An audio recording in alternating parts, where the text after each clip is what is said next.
Olá, boa tarde para quem for chegando.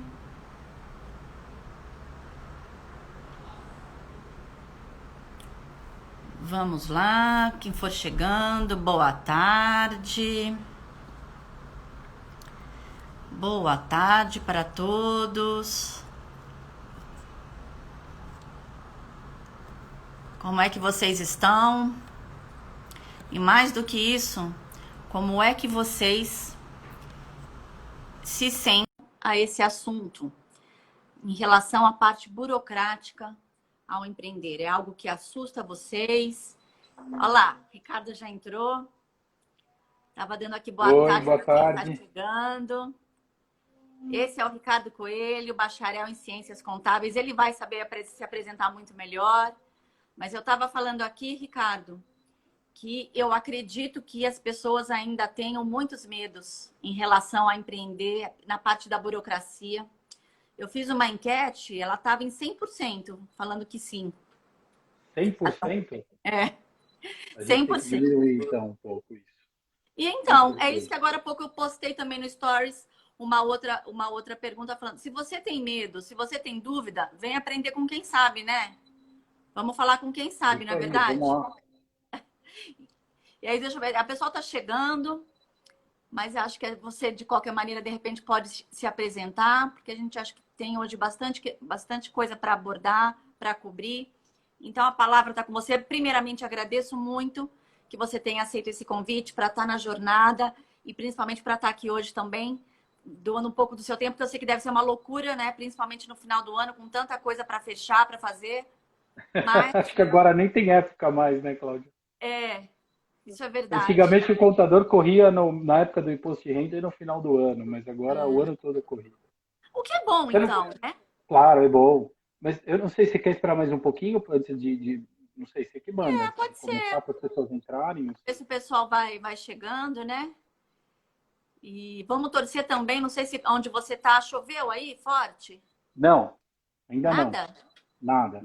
Aqui choveu muito, muito, muito agora há pouco, assim, pesado mesmo. Eu fiquei até com medo devido à conexão, né? Mas parece que tá ok. Vamos torcer para que não haja Tá nenhuma tudo ok. interferência aí. E, enfim. Mas acho que de qualquer forma você pode se apresentar, Ricardo. Tá bom. E a gente enfim, abordando as coisas, as pessoas depois vão pegando, vai ficar salvo de qualquer forma. E aí, quem perdeu o início vai poder depois acompanhar. Boa tarde, então, só para todos que estão chegando. E eu vou deixar a palavra agora com o Ricardo, que é ele quem sabe, gente. Boa tarde para todos, sejam todos bem-vindos. É um prazer estar aqui com vocês, compartilhar um pouquinho da informação, um pouquinho de conhecimento. Acho que isso faz parte dessa cultura do empreendedor, né? De compartilhar, de dividir, de trazer, de ajudar, né? Aos outros empreendedores, enfim. Eu também sou um empreendedor.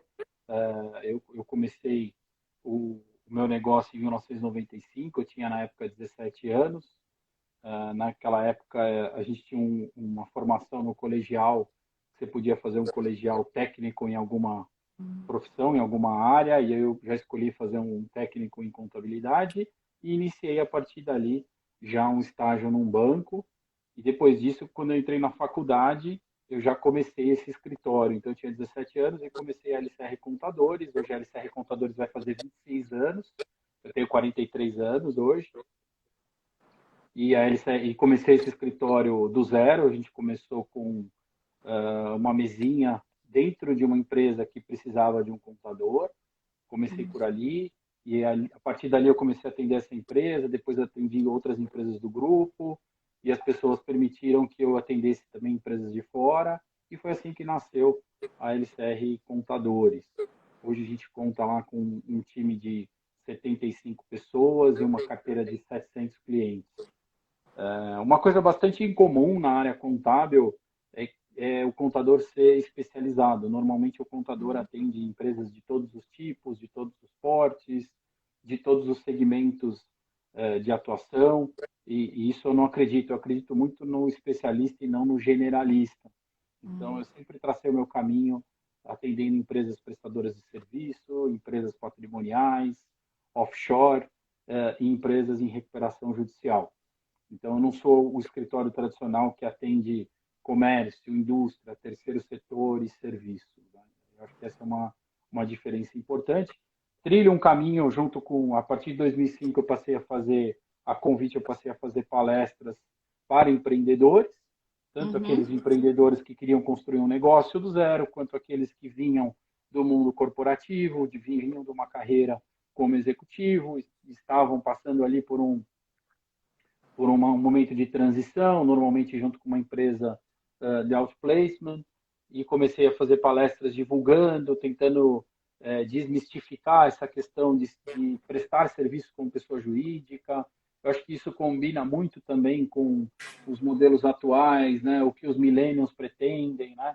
A minha geração, ainda peguei essa geração de ter o sonho de trabalhar numa grande empresa e fazer carreira lá, começar lá e se aposentar lá, né? Ter um único registro na carteira, e isso foi deixado de lado. Todos hoje pensam já se sentem mais confortáveis em ter uma relação de trabalho muito mais flexível. E aí, para ser flexível, não combina com o CLT, porque o CLT tem um modelo todo engessado, faz todo sentido atuar como pessoa jurídica, ganhar essa flexibilidade, poder trabalhar. Agora a gente quebrou, né, com a pandemia, essa barreira geográfica, que antes tinha um pouco de receio. Vou contratar alguém que vai trabalhar para mim, mas está lá no norte do Brasil, isso pode ser difícil. Isso também mudou, né? Hoje a gente consegue contratar de qualquer lugar, a gente viu que a internet avançou com isso, né? A gente conseguiu avançar com isso de uma maneira a força, né? Com a pandemia. E esse modelo de PJ também combina com isso, né? Porque como é que eu vou estar lá, sei lá, no norte, ou prestando serviço para o Brasil todo, se eu não tiver a minha própria empresa, mesmo que a empresa seja só eu preciso ter a minha empresa para conseguir formalizar isso, para conseguir formalizar a minha relação com esse contratante, para formalizar os meus rendimentos. O governo está super atento, monitorando todas as transações bancárias, né? Eu escutei esses dias falarem, começou o Pix, né? Entrou em vigor o Pix. Mas o Pix o governo vai monitorar cada centavo que eu transferir ou receber, claro. Mas ele já monitorava qualquer transação de pessoa física para jurídica desde do segundo semestre de 2017, qualquer transação acima de R$ 2.000, ele também já monitorava, né? Então, a gente tem um arsenal de monitoramento do governo, está cada vez mais difícil sobreviver a essa fiscalização do governo. Então, é importante também estar regularizado para criar a sua empresa de uma forma sustentável também. Sim, sim. E evitar problemas lá na frente, né? Porque se você começa um negócio que você quer que seja sério e próspero, se você começa tudo errado e vai adquirindo depois dívidas, você tem que regular. Aí é muito pior, né? Então, se você Sem desde o início dúvida. tem esse apoio, esse direcionamento, a coisa fica mais fácil. Mas você acha que ainda é um empecilho para quem vai empreender essa questão? A pessoa fala, pelo amor de Deus, o que eu faço? Então, eu prefiro ficar ou ainda fingindo que não é um negócio sério, ou prefere continuar trabalhando CLT por isso. O que você sente? Eu sinto que sim. Eu sempre escuto, quando eu vou conversar sobre o processo de abertura da empresa, as pessoas sempre dizem para mim, Ricardo, eu escutei falar que abrir empresa é fácil, difícil é fechar a empresa, né? Ou então, sempre trazem uma experiência ruim que um amigo ou um familiar teve uma empresa e teve uma dificuldade para fechar essa empresa, ou teve uma surpresa desagradável ao longo do caminho. Isso tudo ainda mexe muito com as pessoas. Eu acho que muito porque a parte de imposto já é uma coisa que a gente naturalmente tem um pouco de aversão, né? Daí o nome, né? Imposto, não é alguma coisa que a gente quis, é alguma coisa imposta, né? E eu, falando de imposto, estou falando de pagar o imposto, mas também das obrigações acessórias que o governo coloca a goela abaixo das empresas e elas têm que entregar e fazer. E se não entregar e não fizer, tem uma multa de atraso, normalmente essa multa de atraso por vezes é confiscatória, ou seja, às vezes a multa por falta de declarar é mais alta do que o próprio imposto que estava dentro da declaração, né, que a gente chama de confiscatório. Então eu sinto que sim, existe, mas se você estiver bem informado, se você tiver com um profissional contábil, habilitado, que tem experiência, que saiba o que está fazendo, por isso eu desconfio muito daquele modelo de contabilidade digital. Eu acho que aquilo funciona para quem por exemplo, conhece um pouco de empresa, porque você está fazendo praticamente tudo, né? Você tem que ter noção daquilo que você está fazendo, senão você vai ser responsabilizado também, porque está lá no li aceito. Então, se você tiver com um bom profissional, se você tiver bem orientado, eu não vejo um mundo de incertezas, não. Pelo contrário, eu consigo prever, tanto que para os meus clientes, para as pessoas que eu atendo, quando eu vou fazer a proposta de abertura de empresa, eu já considero os honorários de abertura, os honorários para manter a empresa e até os honorários de encerramento. As pessoas ficam surpresas, falam, cara, mas espera aí, você já mandou aqui quanto custa para fechar? É para fechar cada ano? Falo, não, é o dia que você quiser fechar, encerrar a sua empresa. Isso é uma forma de te trazer conforto para dizer que se a empresa está nascendo junto comigo e eu sou o teu contador, eu sei qual é o trabalho de encerrar e você precisa saber o quanto custa, começo, meio e fim, né, para tirar um pouco dessa sensação ruim. Na verdade, esse medo de tudo dar errado na empresa, em termos da minha área, que é a área tributária, contábil, etc., ele pode ser aliviado durante a manutenção da empresa. A gente tem como avaliar se a empresa está no caminho certo, fazendo uma revisão contábil, emitindo sempre, periodicamente, as certidões negativas para acompanhar se a empresa está regular. A certidão negativa vai comprovar que a empresa, até aquele momento, recolheu todos os tributos que eram devidos, que entregou todas as declarações, todas as obrigações acessórias que eram devidas pelaquela empresa até aquele momento. Então, isso ajuda a tirar um pouco dessa sensação de, poxa, e se der tudo errado, né? E será que a burocracia vai me atrapalhar? Outra questão importante, isso é um processo natural dos contadores também. Os contadores dificilmente dão atenção correta para uma empresa pequena. Normalmente ele dá atenção para a empresa que é grande, porque aquela empresa grande traz um risco maior também para o contador. Se ele calcular um imposto errado numa empresa grande, a multa vai ser muito maior. Então, ele começa a dar foco nas empresas grandes e não dá orientação correta para o pequeno empresário. Então, eu acho que o segredo está muito nisso, em contratar um contador que demete com você, que você, sabe, fale, poxa, ele está me acompanhando, que você possa ter acesso a uma pessoa, se não ao contador principal do escritório, mas uma pessoa de confiança do escritório que você se sinta seguro, né, para que você vá fazendo perguntas sobre a sua empresa, entendendo, pedindo as certidões negativas, entendendo se ela está regular. Porque se ela tiver um acompanhamento correto, a chance de problema é mínima. Porque se, por um lado, todo o arsenal do governo em formato digital nos fiscaliza, o processo de entrega e o processo de acompanhamento nos favorece também, por ser digital. A gente tem os dois lados sempre dessa questão. E uma coisa principal que me chama a atenção é que os contadores, normalmente, eles fazem um diagnóstico por uma empresa quando eles são contratados para cuidar daquela empresa, ou quando eles constituem aquela empresa, e aí definem lá um regime tributário com aquelas variáveis. E daí os próprios contadores vão esquecendo que a empresa é um organismo vivo, tá? Ela tem variáveis, por isso que o nome dado é pessoa jurídica. Porque ela tem variáveis que vão mudando. Pode mudar o teu faturamento, pode mudar o tipo de serviço, pode mudar a quantidade de funcionários, pode mudar, claro, a legislação que muda todo dia. E a gente precisa sempre tentar aproveitar o melhor que tem de imposto. Tá? Pagar o imposto é obrigatório. Agora, pagar o certo e o melhor é uma opção que a gente faz. Tá? Então, e não vejo essa revisão tributária para as pequenas empresas. Muitas vezes eu vou conversar com as pessoas, mas como é a sua empresa? Minha empresa é assim. Fala, poxa, você sabia que agora você pode ter uma sociedade limitada unipessoal, que você não precisa mais ter um sócio só para formar uma sociedade? Eu nem sabia disso, eu não estou sabendo. Isso já é uma notícia que tem 1 ano, já é uma mudança que tem 1 ano e muitos nem sabem. Você sabia que você pode entrar no Simples Nacional e usar o Fator R? Nem sei o que é Fator R. E aí estou nesse regime tributário desde que eu abri empresa. E o próprio fisco já nos dá a condição de alterar o regime tributário todo mês de janeiro na nossa empresa.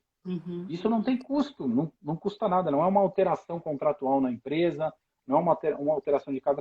É mais ou menos quando a gente vai fazer o nosso imposto de renda pessoa física, que a gente escolhe lá entre desconto simplificado ou declaração completa. A diferença é que lá já aconteceu e você escolhe no final, ainda tem a chance ali de pegar o melhor cenário, fica mais fácil. Na empresa tem que ser antecipado.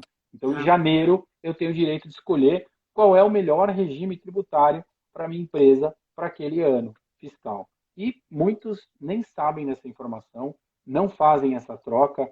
E eu creio, com a minha experiência de empreendedor e com a minha experiência como contador, pelos clientes que eu assisti, pelas dificuldades que eu mesmo enfrentei para uhum. construir esse negócio, a gente tem que ir acertando em cada um dos detalhes. É isso que vai fazer a diferença no final, né? É como Sim. tentar ficar empilhando ali aquela torre de pilhas de carta de baralho. Se não for ali no detalhe, milimetricamente, é isso que vai fazer a diferença num todo para trazer a construção, para É. trazer o desenvolvimento para a nossa empresa. Não, a melhor coisa é isso. E é verdade, a LCR ela faz esse acompanhamento mesmo. Eu sou uma micro, né? Eu sou uma Eireli, mas com certeza eu sou totalmente bem amparada por vocês, informada de tudo, das possibilidades. Assim, a maioria não são para o meu bico, mas vocês informam. É verdade. E com certeza isso dá muita tranquilidade e respaldo, que eu acho que é o que o empresário precisa, né? Porque a gente Sim, já tem outras exatamente. variantes bem complicadas para lidar no dia a dia, e se não tiver essa questão para que você possa ter tranquilidade, você não consegue fazer o resto. Então, É, eu acho, Cláudia, que o contador, o escritório, a pessoa que você contratar para cuidar da sua empresa no aspecto contábil, ele tem que ser proativo. Não dá para uhum, ele ser reativo ou passivo. Ele tem que ser verdade. proativo. Ele tem que ser ele que fica ali verificando se a sua empresa está ok, trazendo informação para você, né? Uhum, Eu vejo também muitos bons, ótimos contadores, mas que entregam o principal, assim, não entregam nada de acessório, né? Por exemplo, trazer notícias para você que podem te interessar, né? uhum, Mesmo agora, a gente teve aqui a pandemia, teve lá a liberação de crédito do governo, uhum. de financiamento, né? Eu não via os contadores divulgando isso, né? Para dar oportunidade para você, porque o contador ele tá plugado na questão da legislação e ele tem acesso a isso. Por que não trazer essa informação Claro. a mais? Então, a minha Isso, opinião é, procure um contador que seja proativo, que fique ali concordo. um pouquinho no teu pé, né? Olha, Cláudia, você mandou aqui a informação, mas essa informação não está completa. Né? Uhum, Isso vai ser bom. Isso é um bom sinal, é um ótimo sinal de que nem você está no acho. caminho certo, de que a sua empresa não vai ter problemas no futuro. Essa é uma dica também importante. Com certeza. Eu acho que faz todo sentido. Mas, assim, perguntando para você, né, que começou pequeno também como um empreendedor, e desde o início, você acha que o Brasil já tem um ambiente melhor? Já está menos burocratizado do que, sei lá, há 20 anos? Ou ainda é muito difícil aqui nesse aspecto? É só para quem entende mesmo. É, em outras palavras, para quem não sabe em entrelinhas, aquela letrinha pequena ainda é muito difícil, né? Tem que Ainda é ter difícil. contador. Eu acho que sem contador a pessoa vai se enrolar, né? Sim, eu acho que sem contador, eu acho que as consequências podem ser bastante complicadas, né? Se você pagar um imposto errado, se você tiver Sim. enquadrado numa atividade indevida, o fisco tem sempre 5 anos a favor dele. Então, Uhum. imagina que você escolheu um regime tributário incorretamente, usou uma tabela indevida e pagou um imposto menor do que deveria ser. Aí o que É. vai acontecer? O fisco ele pode sempre, ao te fiscalizar, retroagir 5 anos e cobrar toda essa diferença dos 5 anos com multa e juros, né? E isso é muito ruim, isso pode causar um grande problema. Então, Uma falência até. até porque a gente teve agora que a Selic está 2% ao ano, mas ela teve aí muito tempo a 14%, 18% ao Sim. ano. E eles cobram 20% de multa, mais toda essa cobrança de Selic, então a dívida realmente fica muito alta. Uhum. E também acho, Cláudia, que sim, como empreendedor, a gente tem tanta coisa para olhar, É. tanta coisa para prestar atenção, para fazer o nosso negócio crescer, para conquistar espaço da nossa empresa, que se você mergulhar no mundo contábil, você vai descobrir, vai aprender muita coisa. Mas será que vale isso? Acho que como exemplo da gente, sei lá, levar o carro no lava rápido ou passar o sábado inteiro lavando o carro em Uhum. casa, tá? Sim. como se fosse possível, porque no apartamento nem dá para fazer isso. Mas no mais antigo dava para fazer quando eu morando em casa, não, vou lavar o meu carro. Poxa, ou eu gasto R$ 30 lá e lavo e não perco tempo, ou eu vou perder a minha manhã inteira.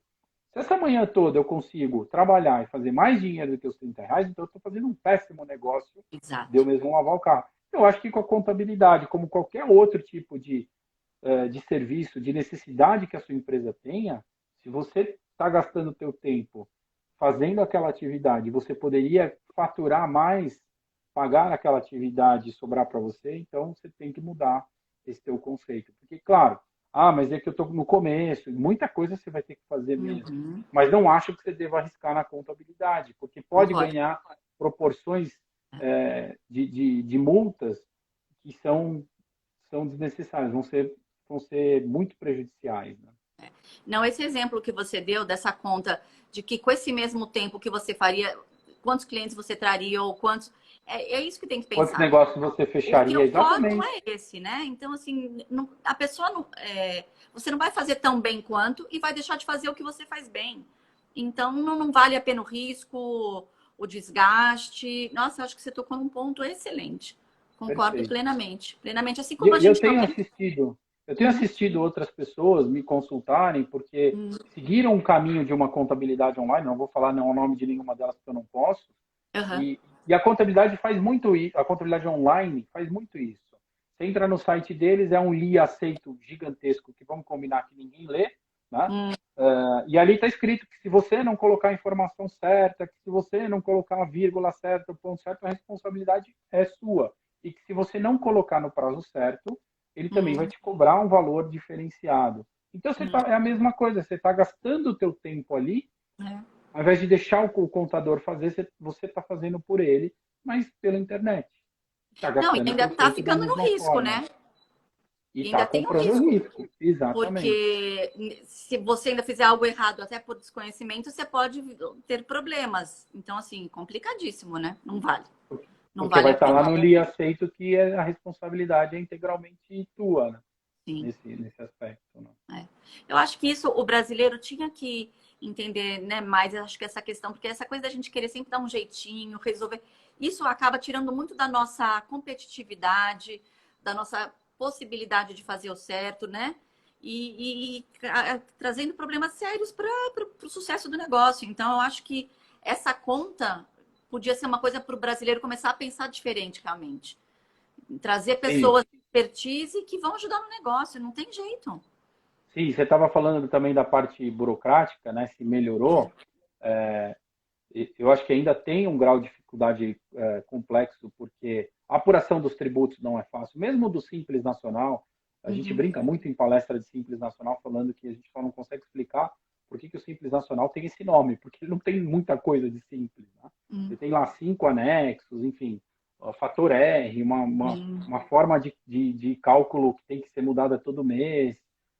Então, isso ainda é muito complexo para É. fazer. Mas, por outro lado, o mundo digital, a nota fiscal eletrônica, isso facilitou bastante o mundo do Uhum. empreendedor. Né? Vamos pensar que há 15 anos atrás você tinha que ter o teu talão de nota fiscal, que é aquele que se você, em papel, que se você perdesse, você Uhum. tinha que ir na delegacia, porque era um crime perder aquele negócio e tal, Uhum. e fazer um BO. Hoje você tem a nota eletrônica, isso te ajuda a mandar a Uhum. nota para o seu cliente por e-mail, facilita muito, né? No Uhum. processo, que acho que é nessa parte que não tem, é difícil o empreendedor delegar isso, né? A questão, por exemplo, da emissão da nota, se é uma empresa pequena, enxuta, Uhum. é ele mesmo que emite, ele mesmo que manda para o cliente, ele mesmo que entra no banco, ele mesmo que emite o boleto. O sistema bancário também melhorou, né? Para poder. Agora veio o Pix, que é outra coisa que ajuda muito, porque daí ele Uhum. consegue receber através do Pix também.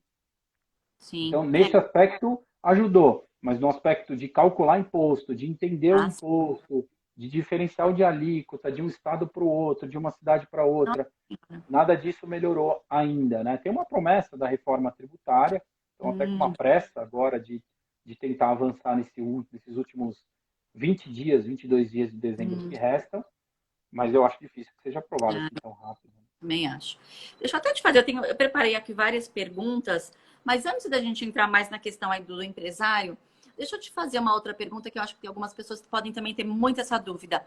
Em questão a quem perdeu o emprego, por exemplo, eu acho que as pessoas têm questão, continua pagando o INSS sozinho ou não, como faz, porque tem pessoas que falam, ah, vou parar de pagar, eu nem sei como faz. O que que você aconselha, hein? Como é que você trata isso lá? Legal.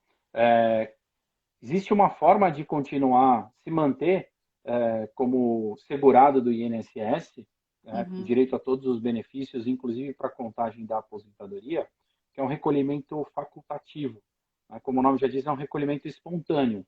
Quando uhum, é que eu posso fazer esse recolhimento facultativo? Quando eu não tenho renda pelo trabalho.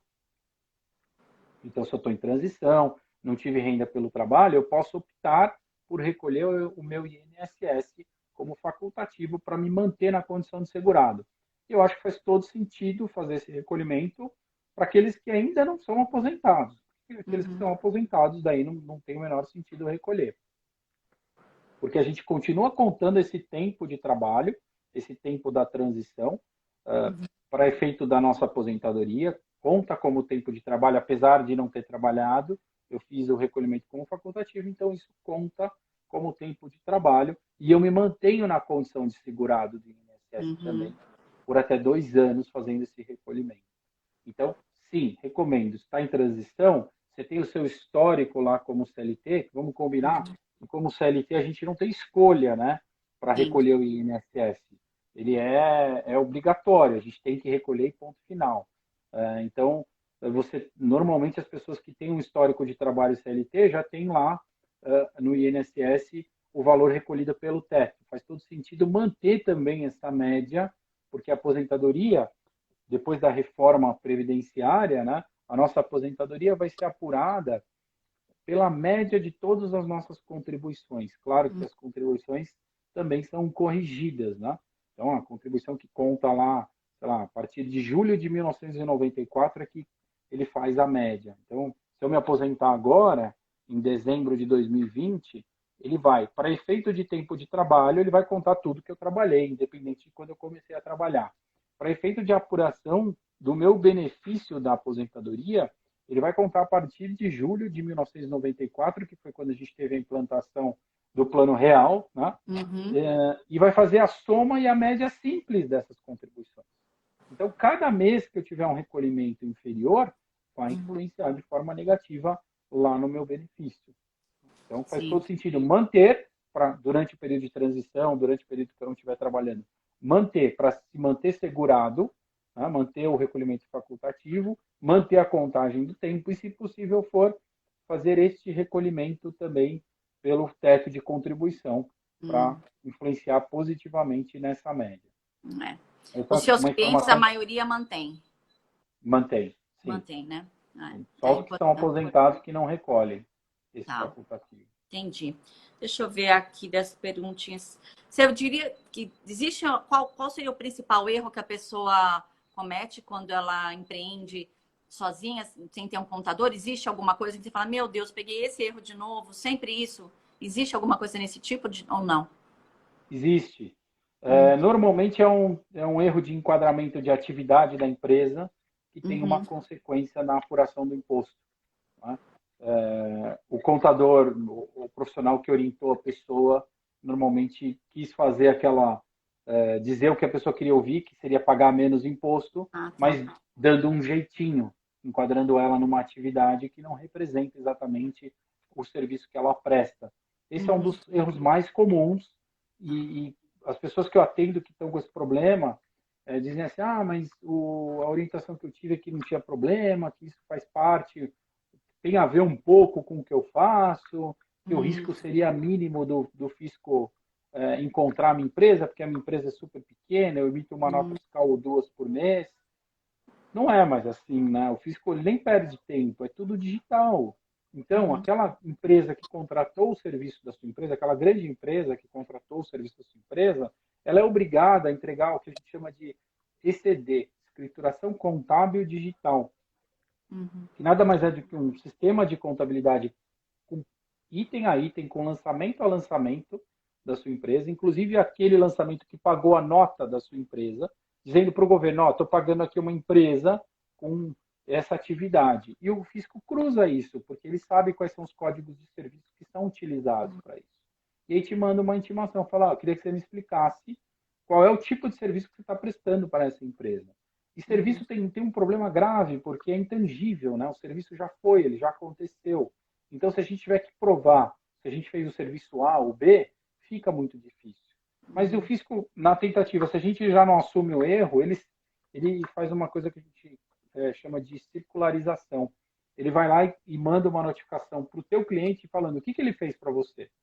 E aí o teu cliente vai dizer o que você fez para ele e pronto. Claro. Normalmente vai te entregar ali. E aí vem aquela diferença de imposto. Então, um erro clássico é estar com uma atividade incoerente e incompatível na empresa que não representa aquilo que a pessoa de fato faz, ou estar num regime tributário que não foi revisado, acho que esse é o segundo erro clássico. E o terceiro é não ter informação sobre os pagamentos que a empresa faz. Então, a pessoa está fazendo pagamento para um autônomo, está fazendo pagamento para outro prestador de serviço, e sem orientação correta.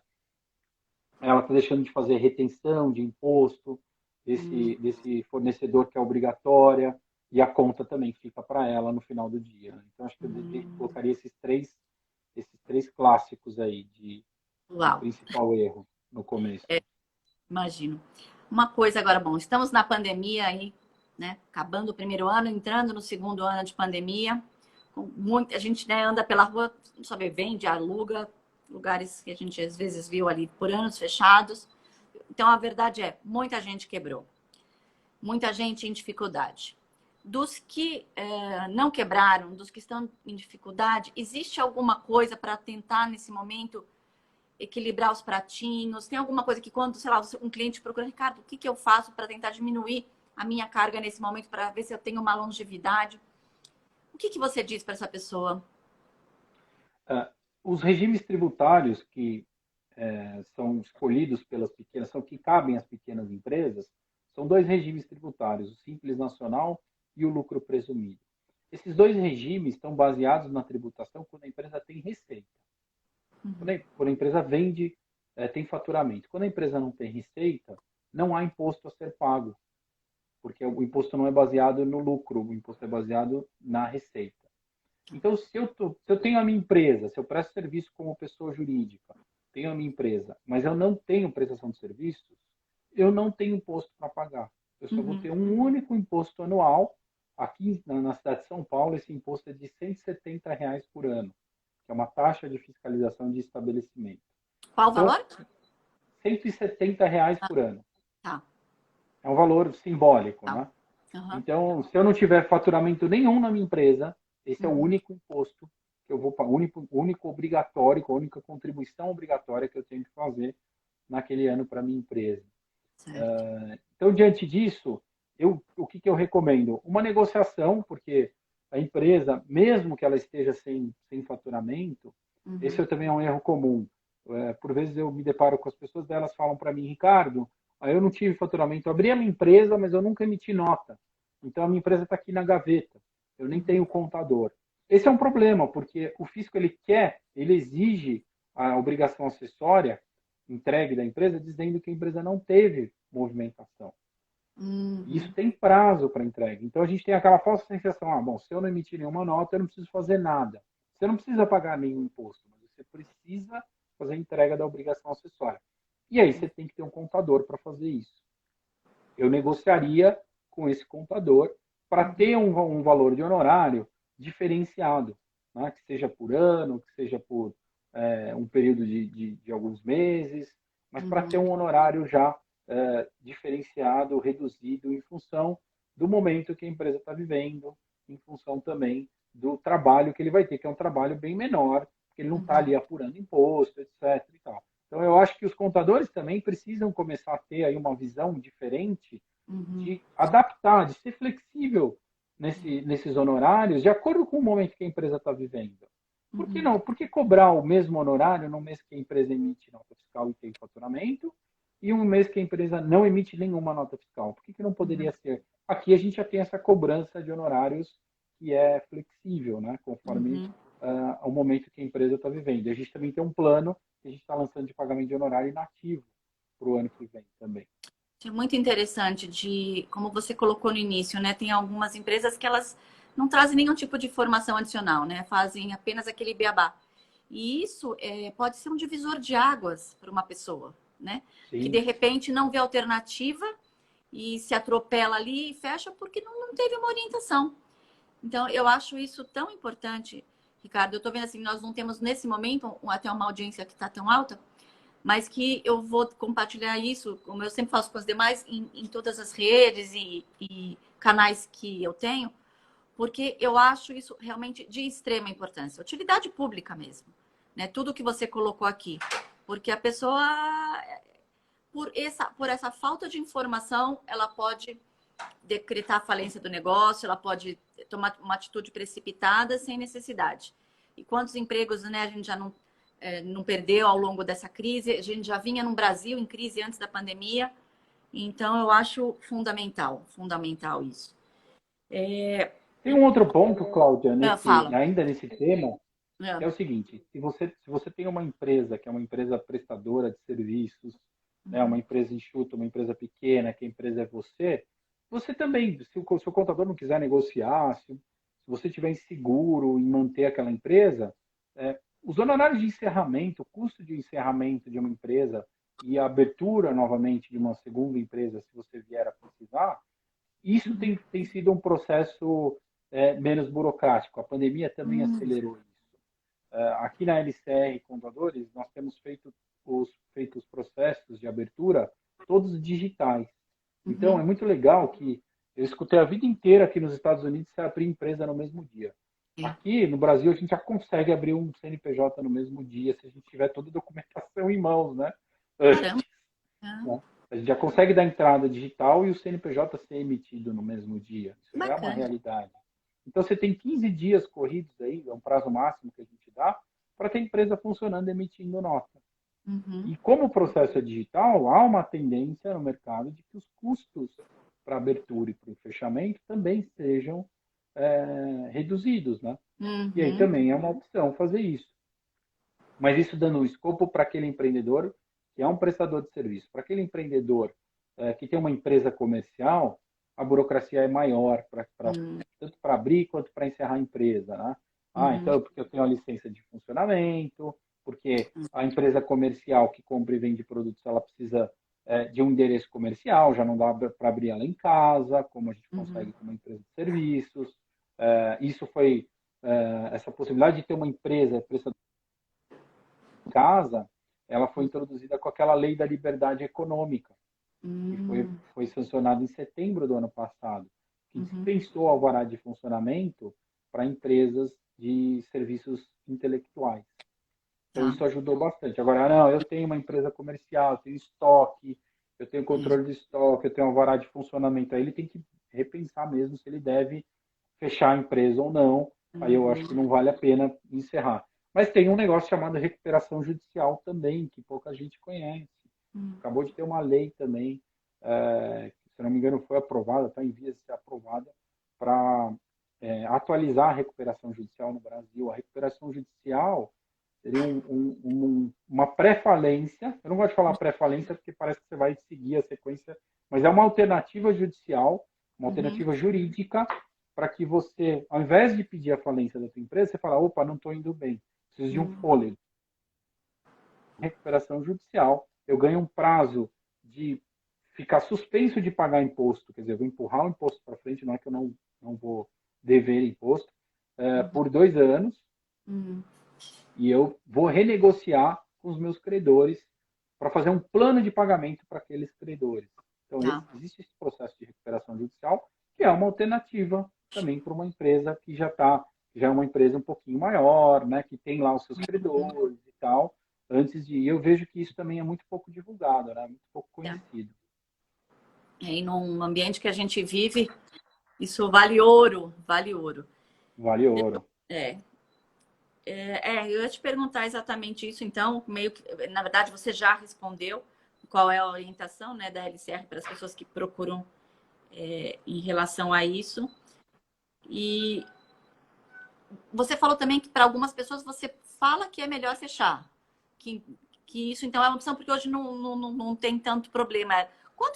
Uma empresa que é prestadora de serviço, quanto tempo para fechar? Para quem opta por isso? O mesmo prazo da abertura, em média 15 dias.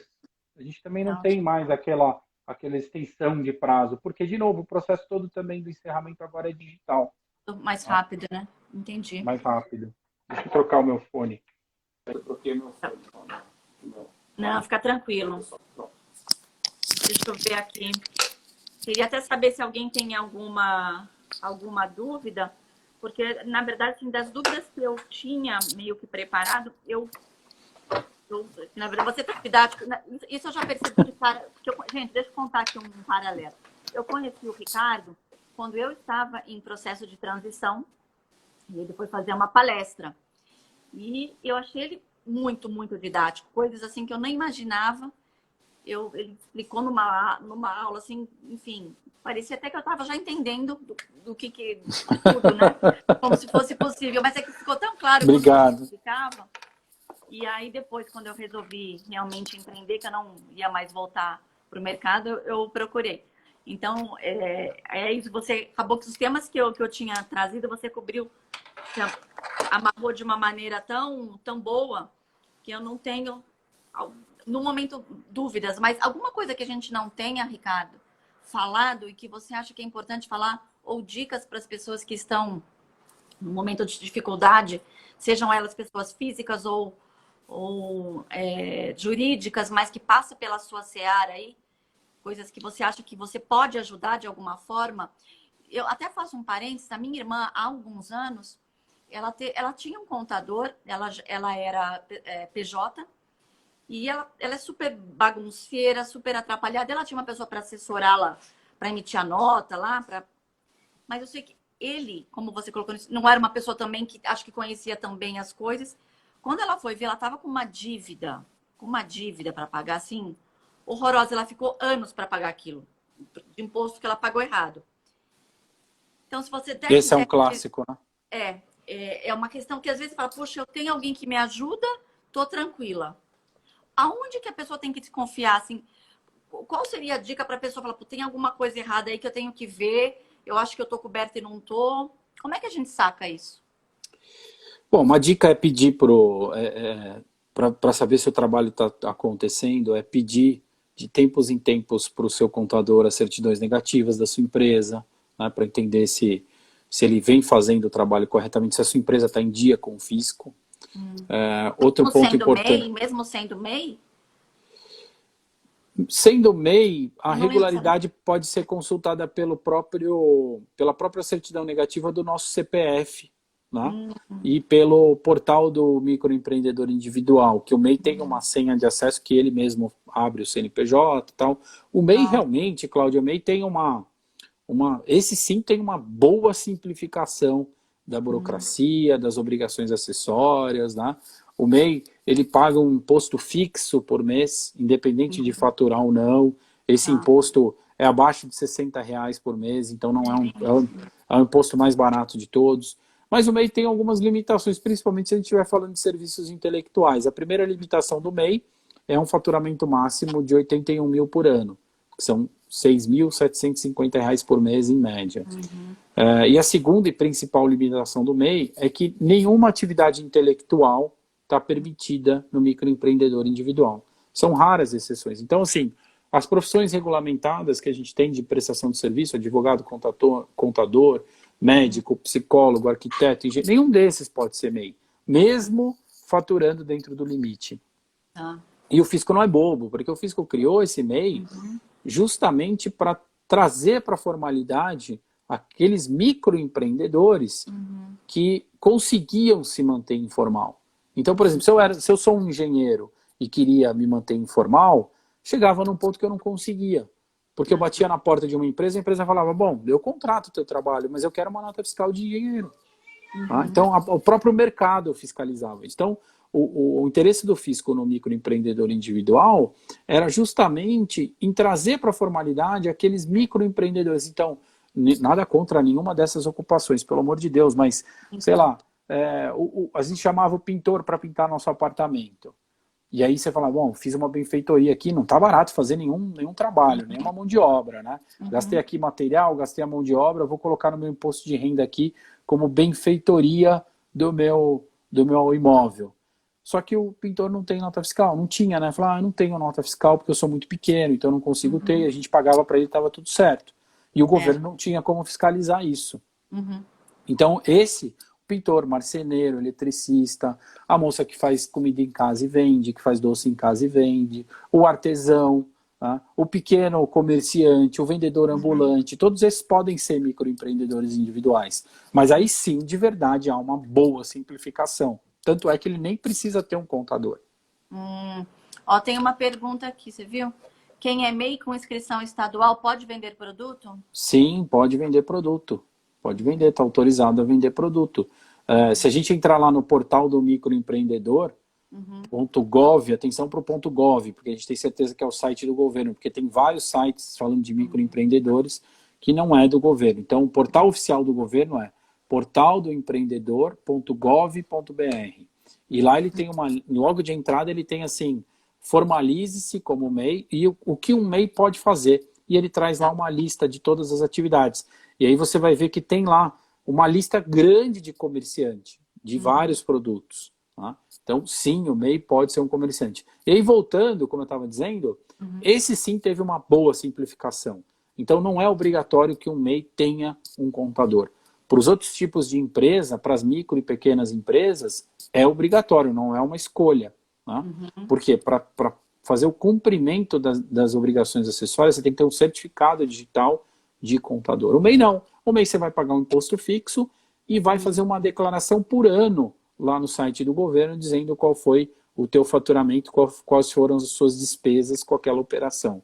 Então, como MEI, de fato, o processo é simplificado. Mas se você é um prestador de serviços intelectual, aí não adianta, porque você não pode ser microempreendedor individual e não há nenhuma previsão do governo criar essa brecha também. Né?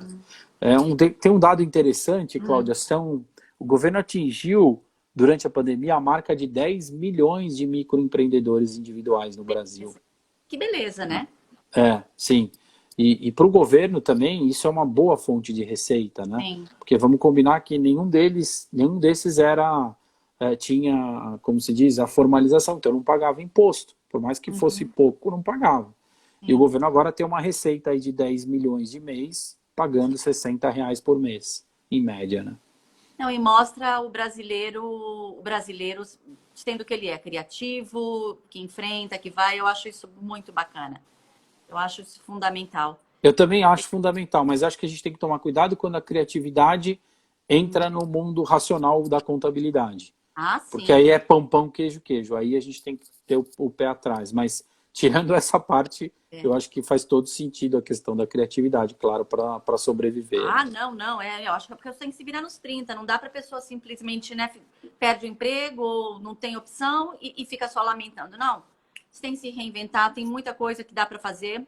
E que bom que seja assim, que você tenha hoje uma opção de declarar, inclusive, isso. Eu acho que é ótimo. Eu vi uma coisa esses dias, acho que... ainda tem uns minutos. Que o governo também ia facilitar algumas coisas para as startups. Não tem alguma coisa assim? Eu não sei se eu vi passar alguma notícia para as coisas digitais. Não sei se ainda estão estudando. Não, isso eu não tenho informação. Você tinha me perguntado sobre a dica, né, de quem... para quem está começando ou para quem ainda não... Eu sempre dou uma dica importante que você pode criar um nome, pensar no nome da tua empresa, registrar um domínio para já guardar esse domínio, pensar no portfólio. Você pode até pôr uma página na internet no ar, desde que você ainda não preste serviço. Você pode fazer tudo isso sem abrir a empresa. Então você pode deixar para abrir empresa no momento certo. Qual é o momento certo? Quando você já vendeu o teu trabalho. Então quando você vendeu o primeiro... Então, esse é uma dica importante, porque vai te poupar esse período em que você tenha que gastar o recurso para abrir empresa, para manter empresa, porque já que você não pode ser MEI, você vai ser uma microempresa, uma empresa de pequeno porte, vai ter que ter um contador, mesmo não tendo movimentação na empresa. Então deixa para abrir, ainda mais agora que a gente tem aí o processo de abertura digital, que é muito rápido. Então, vai pensando no nome, vai pensando nos seus produtos, vai pensando e deixa para formalizar a abertura da sua empresa no momento em que você vendeu o teu primeiro projeto, vamos dizer assim, no momento que você aprovou a tua proposta. O que é ilegal? Ilegal é trabalhar e receber sem ter empresa. Você prospectar não é. Quer dizer, eu estou tentando aqui vender o meu trabalho, não tenho empresa por enquanto. Se eu conseguir vender esse trabalho, se alguém aceitar a minha proposta de trabalho, eu corro lá e abro a minha empresa. Eu acho que essa é uma dica importante aí para quem está começando. Mas os ansiosos e os muito certinhos, como o Joe, não fazem. E eu lembro direitinho de você me falando isso, Ricardo. Direitinho. Você me falou, você tinha falado isso lá na palestra para todo mundo, e você falou isso também no dia da nossa reunião. E eu, minha gente, botei os burros na frente, né? Eu quis, mas a ansiedade, não, mas eu achava que mesmo você falando, eu achava errado. E ele tá certo, gente. Deixa para fazer quando a coisa já tiver virado. Porque não adianta você começar a pagar a coisa antes de precisar, imposto, tudo. Exatamente. Isso é o maior exemplo de um brasileiro honesto. Olha que beleza. É tão bom, É mas verdade. não é. É o teu business e você dá essa dica. Eu acho o máximo isso. Mas Cláudia, assim, eu gosto, eu realmente sou um fã da profissão, eu adoro ser contador, eu gosto de desmistificar as coisas, de escolher o melhor caminho, eu gosto da contabilidade gerencial também, de olhar os números, de entender o que os números estão falando. E a minha profissão, eu acho ela tão abençoada, e é uma das mais antigas, né? Começou lá com o Luca Paciolo, acho que no século XIV, alguma coisa assim. E é uma profissão que a gente tem que torcer para os nossos clientes prosperarem. É uma profissão abençoada por conta disso, né? Sim. Então não adianta, o meu negócio se torna insustentável se não houver honestidade, se não houver transparência. Tanto que o nosso slogan é construindo relações verdadeiras, né? Porque tem que ser uma pessoa, é uma relação de confiança. Tem muita gente que fala daquela história de você tem que ter 3 profissionais do teu lado na tua vida, né? Um contador, um médico e um advogado. E para esses 3 você não pode contar, se quer dizer, guardar segredo. Verdade. Você tem que contar tudo que vale na sua vida. Então, e essa relação que se perde um pouco. Como é que você... Se é tão difícil entender as coisas do mundo contábil, se a gente tem uma aversão natural ao imposto, porque ele é imposto, como é que eu vou para o mundo digital e perder esse tete-a-tete de falar, não, eu tenho uma pessoa que eu falo, não é um robô, não é um computador, é uma pessoa que vai lá, que me explica, que percebe se eu não entendi, né, que eu consigo falar, não, mas é isso, é aqui. Então é por isso que eu acredito tanto nessa profissão. E que eu acho que ajuda todas as pessoas, né? Nossa, Então eu falar brinco com o seguinte, eu sou o primeiro a torcer por cada um dos meus clientes. Muito lindo. E se eu tiver que avisar, se eu tiver que sugerir que ele não faça, que ele não abra, né? Tem muita gente que vem me procurar, Ricardo, pensei em abrir aqui. Não é possível, vai trabalhar bem agora, nessa parte tão legal. Só se ele estiver falando, só eu não estiver ouvindo, o Ricardo aí continua, viu? Parece que travou.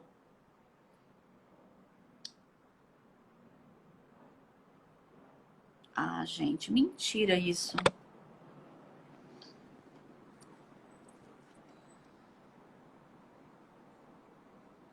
Vocês podem me escrever se vocês estão ouvindo o Ricardo? Ou se só travou para mim? Aqui, aí travou também. Será que ele caiu, gente? Me parece que ele caiu, inclusive, né? Puxa, que pena. Ah, Ricardo, estão escrevendo que você é um profissional que inspira confiança, e é isso mesmo. Travou. Deixa eu ver se ele caiu. Espera aí. Deixa eu tentar trazê-lo de volta aqui para ele fazer esse fechamento, né? Tava falando umas coisas tão bacanas e acho que ele caiu, sim. Vamos ver. Ele caiu, é isso. Vamos lá. Vamos ver se ele consegue entrar de novo, porque eu acho que esse fechamento é bem bacana. Se bem que, né, ele passou a mensagem bem legal. E é verdade, viu, gente? Eu sou cliente deles já há quase 3 anos, não, há 2 anos. E eles têm realmente essa abordagem mesmo. Ele realmente me falou isso, eu que não escutei. Então, assim, é verdade. Eu acho que ele está com dificuldade para voltar. Você não está me ouvindo? Olha, vou combinar que hoje eu achei que estava indo tudo tão bem dessa internet. Tá me ouvindo agora? O Ricardo não está conseguindo participar. Tá me dizendo aqui o Insta.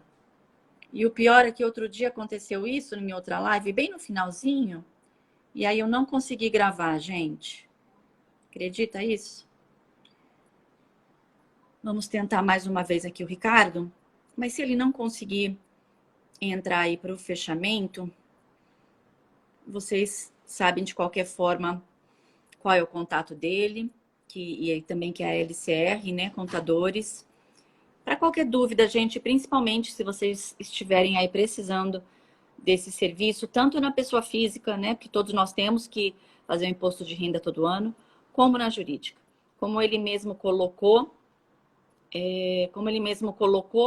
só façam quando vocês já tiverem realmente, só abra a empresa, né, no caso, quando tiverem realmente com tudo pronto para emitir a nota, enfim. Ó, eu tô vendo aqui que a internet dele caiu e ele já vai voltar. Então vamos esperar um pouquinho, que eu acho bem bacana a gente ouvir aí as palavras dele. Ele não está conseguindo participar, mas eu tô vendo aqui que de repente se eu colocar... Peraí que eu vou tentar colocar outra pessoa. Vamos lá. Que tá junto com ele, quem sabe ele consegue acessar pelo perfil dela. Vamos ver? Porque conseguiu. Coisa boa, Ricardo. Tava falando coisas tão legais que eu acho que e o Insta, na verdade, vai derrubar a gente em 3 minutos. Então, eu vou deixar para você fazer esse fechamento e para dizer para as pessoas exatamente como te acharem. Vamos lá. Então, vai aí. Tá, bom, o jeito mais fácil de me achar é no lcrcontadores.com.br, lcrcontadores.com.br. E lá a gente tem lá o acesso, se alguém tiver alguma dúvida, falar, o Ricardo falou de uma coisa que eu não sabia, pode mandar um e-mail lá pelo nosso site, que vai chegar em mim, eu vou responder, vou tentar te ajudar.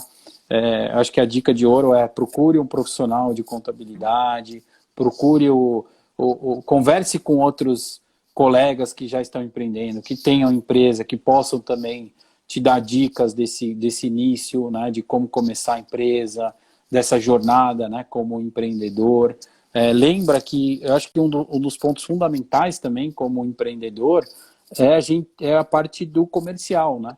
Tem muita gente que é muito boa tecnicamente, que é muito competente, que tem muita experiência, mas que não tem essa veia, esse lado comercial. Então vai desenvolver esse lado comercial, porque daí para você empreender, para você ter a sua própria empresa, você precisa desse lado comercial desenvolvido. Você não precisa ser excelente, mas a gente precisa despertar isso em você para você conseguir trazer, porque você vai ter que fazer meio que propaganda da tua empresa em qualquer lugar, para você poder dizer, mostrar o que você faz, né? Ou que você procure uma pessoa que possa te ajudar, né? Se associar a algum parceiro que vai vender um produto que pode linkar com o teu, e se ele tem uma boa forma de vender, que você consiga ficar perto desse parceiro para pegar o embalo dele, né? Porque é normal, cada um tem os seus dons, né? Não adianta a gente querer ter tudo, mas precisamos ter essa percepção. É isso mesmo. Ó, tem um minutinho aí para terminar. E é isso. Então, gente, manda pergunta. E outra coisa, vocês que têm um amigo que está passando por uma dificuldade, por alguma coisa, compartilha essa live, vai ficar salva lá no perfil da jornada. Manda para o amigo que está passando por isso, para que ele conheça o trabalho, conheça um pouquinho do que a gente conversou aqui, né, Ricardo? Vamos espalhar isso para chegar em mais pessoas. Perfeito, combinado. Foi um prazer estar com vocês. Olha, muito obrigada a você, ao seu tempo, por tudo que você ensinou aqui pra gente hoje e por ser essa pessoa, assim, né? Que tem essa visão, que tem essa coisa do bem dentro de você. E obrigada também para todos que puderam entrar. E não se esqueçam, gente, compartilha para que chegue a mais pessoas. Combinado. Boa sorte para todos. Grande abraço, Cláudia. Obrigada, Ricardo. Obrigada, pessoal. Boa tarde, viu? Fiquem todos com Deus. Tchau, tchau. Tchau.